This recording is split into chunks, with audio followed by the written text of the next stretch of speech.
Naturally, once you introduce the notion of different intelligences, people right away say, well, do girls have one intelligence more than another?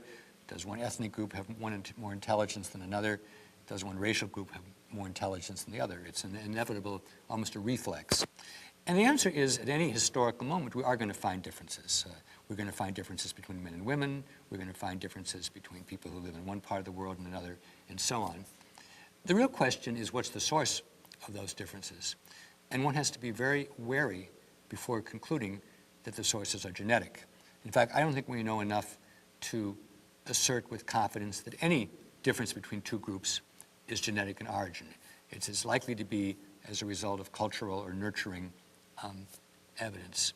Let me give a couple of examples of that. In our country, men tend to do better than women on spatial tests.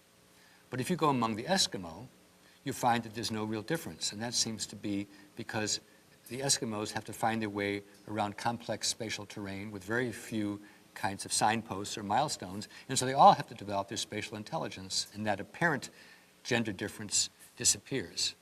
Let me give you another kind of example, sort of an amusing one.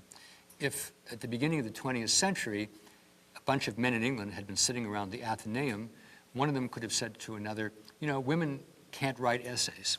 There are women who can write poems or plays or novels, but women can't write essays because, in fact, as of 1900, there were no essays written in English by women.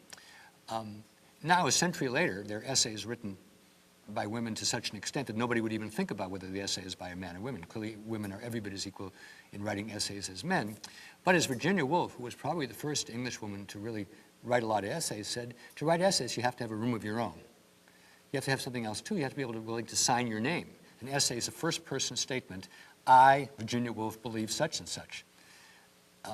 In the 19th century, if you were a woman who wanted to write, you might take a man's name. Mary Ann Evans wrote under the name George Eliot. That wasn't the sort of thing a woman did. So here's an example of how an apparent deep-seated gender difference, women can't write essays, turns out to be completely an artifact. And once women have a room of their own and are allowed to write under their own name, they write essays every bit as well as men. So certainly there are going to be differences between any two groups. The differences within any group are always going to be greater than the difference between any two groups. But the interesting scientific question is what's causing the difference? And from my point of view, don't embrace a genetic explanation unless you've explored a cultural or nurturing explanation very thoroughly.